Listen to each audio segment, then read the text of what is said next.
उपवास असो की लहान मोठा कोणताही प्रसंग असला तरी साबुदाणा वडा हे नाव जरी ऐकलं तर अगदी लहानांपासून मोठ्यांपर्यंत सर्वांच्याच तोंडाला पाणी सुटते। सर्वात महत्त्वाची टिप्स म्हणजे हा साबुदाणा वडा तेलामध्ये टाकल्यानंतर अजिबातही फुटणार नाही, अगदी तळाशी चिटकत नाही किंवा अजिबातही तेलकट होणार नाही। त्यासाठी 100% अगदी परफेक्ट पद्धतीने हे साबुदाणा वडे कसे बनवायचे हे आजच्या या रेसिपीमध्ये अवघ्या 5 मिनिटांमध्ये खूप साऱ्या टिप्स सहित आपण ही रेसिपी जाणून घेणार आहोत। चला तर मग जास्त वेळ न घालवता आज आपण बनवणार आहोत हॉटेलसारखा छान असा कुरकुरीत आणि झणझणीत साबुदाणा वडा, आणि तोही अगदी घरच्या घरी। आणि तुम्ही पहिल्यांदाच जर माझी रेसिपी पाहत असाल तर कविताज किचनमध्ये प्रत्येक रेसिपी अशाच पद्धतीने भरपूर टिप्स आहेत शेअर केलेली असते। त्यामुळे वरील व्हिडिओप्रमाणे चॅनलला सबस्क्राईब करा, जेणेकरून दररोज दुपारी 12 वाजता येणाऱ्या प्रत्येक रेसिपीची नोटिफिकेशन ही तुमच्या मोबाईलवर नक्कीच येईल। नमस्कार, मी कविता, कविताज किचनमध्ये तुम्हा सर्वांचं खूप खूप मनापासून स्वागत करते। आज आपण अगदी छान असा कुरकुरीत त्याचबरोबर तेलामध्ये फुटू नये असा छान असा परफेक्ट साबुदाणा वडा पाहत आहोत। त्यासाठी आपण 1 वाटी साबुदाणा रात्रभरासाठी पाण्यामध्ये भिजत ठेवलेला होता। आता हा जो साबुदाणा आहे ना तो छान असा मोत्यासारखा फुललेला असायला हवा। त्यानंतर हिरवी मिरची छान अशी स्लाइस करून ठेचून घेतलेली आहे।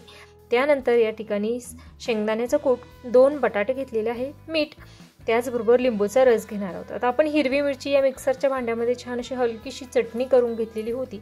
त्याच मिक्सरच्या भांड्यामध्ये आपण हा साबुदाणा अगदी 2 बॅचेसमध्ये छान असा पल्स मोडवर फिरवून घेणार आहोत। आता या ठिकाणी बऱ्याचदा तेलामध्ये साबुदाणा वडा तळत असताना तो फुटतो, कारण की जो साबुदाणा आपण भिजवलेला असतो त्यामध्ये पाण्याचा जो अंश असतो त्याची जी तेलामध्ये वाफ तयार होते आणि ती वाफ बाहेर पडण्यासाठी तो साबुदाणा वडा फुटतो। त्या कारणामुळे साबुदाणा वडा तळत असताना तो फुटला जातो, ही सर्वात महत्त्वाचं कारण आहे। त्यामुळे साबुदाणा वडा तळत असताना तो फुटू नये यासाठी साबुदाणा आपल्याला हलकासा क्रॅक करणं खूप महत्त्वाचं आहे।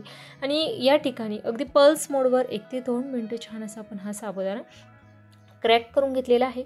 पोटॅटो मॅशरच्या साहाय्याने तुम्ही बटाटा छान असा अशा पद्धतीने मॅश करून घेऊ शकता किंवा हाताच्या साहाय्याने देखील बटाटा छान असा मॅश करून घेऊ शकता। परंतु यासाठी जो उकडलेला बटाटा आहे तो छान असा मऊसूत उकडलेला असायला हवा। या ठिकाणी मध्यम आकाराचे 2 बटाटे घेतलेले आहे, हाताने देखील छान असे कुस्करून घ्यायचे। मऊसूत उकडलेले आहे त्यामुळे हाताने कुस्करून घेणं देखील खूप सोपं होतं।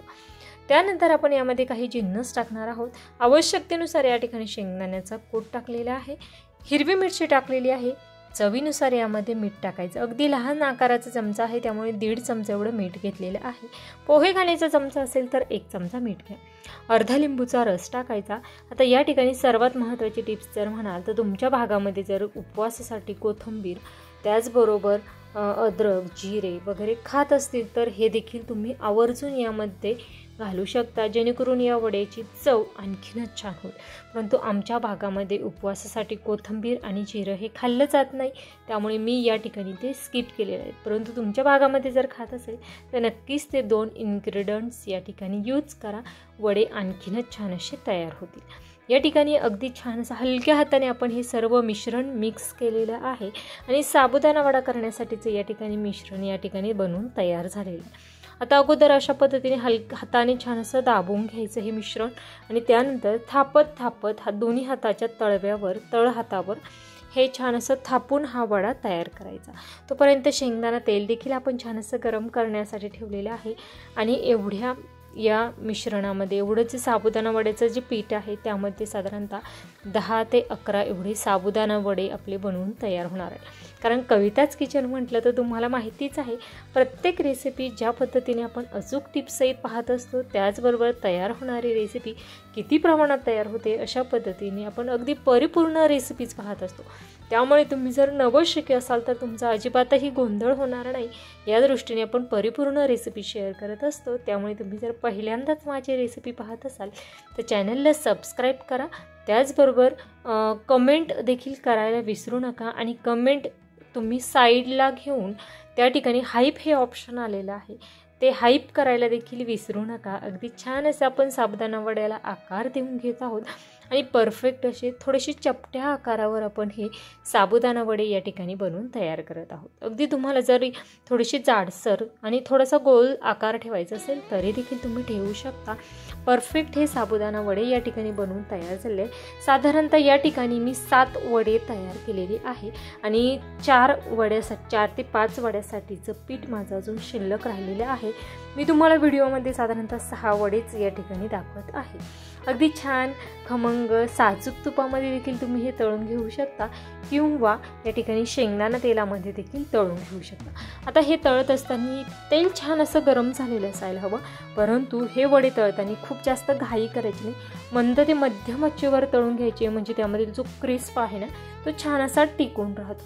कारण साबुदाणा वडी जे आहे ना ते आतून मऊसूत असायला हवे, परंतु बाहेरील त्याचं जे कोटिंग आहे ना ते छान असं क्रिस्पी असायला हवं. तुम्ही पाहू शकता बाहेरून छान असं क्रिस्पी झालेलं आहे. साबुदाणा वड्याला रंग तर अगदी अप्रतिम असा आलेला आहे. तुम्हाला देखील हा साबुदाणा वडा पाहिल्यानंतर खावासा वाटला की नाही हे मला कमेंट करून नक्कीच सांगा. माझे तर साबुदाणा वडे बनवून तयार होत आलेले, तुम्ही कधी बनवता हे देखील मला कमेंट करून नक्कीच सांगा. त्याचबरोबर श्रावण स्पेशल उपवासाच्या कोणकोणत्या रेसिपीज तुम्हाला माझ्या चॅनलवर पाहायला आवडतील हे देखील मला कमेंट करून नक्कीच सांगा. खूप छान असे हे लालसर रंगावर आपले हे साबुदाणा वडे या ठिकाणी तळून तयार होत आलेले आहे. सर्व गरमागरम मी डिशमध्ये सर्व केलेले आहे. त्यासोबत मी दही सर्व केलेलं आहे आणि तुम्ही हवं तर यासोबत हिरव्या मिरच्या छान अशा तळून घेऊन त्या देखील सर्व करू शकता. रेसिपी आवडल्यास लाईक करा, तुमच्या मित्रमैत्रिणी नातेवाईकांना देखील जास्तीत जास्त शेअर करा आणि त्याचबरोबर तुम्ही जर पहिल्यांदाच ही माझी रेसिपी पाहत असाल आणि ही रेसिपी आवडल्यामुळे जर तुम्ही चॅनल सबस्क्राईब केलेलं असेल तर तुमचं नाव या रेसिपीच्या कमेंटमध्ये नक्कीच कळवा, जेणेकरून तुम्हाला धन्यवाद मला देता येईल. अगदी छान परफेक्ट असे या ठिकाणी साबुदाणा वडे आपले बनवून तयार झालेले आहे. खूप छान असे दिसत आहे, रंग परफेक्ट आलेला आहे. तुम्हाला ही रेसिपी कशी वाटली ती कमेंट करून नक्कीच सुचवा. उद्या दुपारी 12 वाजता तुम्हाला कोणती रेसिपी पाहायला आवडेल? अगदी संडे आहे, संडेच्या दिवशी आपण रेसिपी टाकत नसतो, परंतु तुम्हाला जर एखादी वेगळी अशी संडे स्पेशल श्रावणाची एखादी रेसिपी हवी असेल तर नक्कीच आज कमेंट बॉक्समध्ये सुचवा. ती तुम्हाला उद्यापर्यंत नक्कीच पाहायला मिळेल, परंतु फक्त आजच्याच दिवशी तुम्ही सुचवली तरच ती तुम्हाला उद्या पाहायला मिळणार आहे. त्यामुळे लगेच कमेंट करू तुम्ही ती रेसिपीचं नाव नक्कीच सुचवा. वेळात वेळ काढून माझी रेसिपी शेवटपर्यंत पाहिल्याबद्दल धन्यवाद. पुन्हा भेटूया उद्याच्या भागामध्ये अशाच नवीन छानशा रेसिपीसोबत. तोपर्यंत धन्यवाद.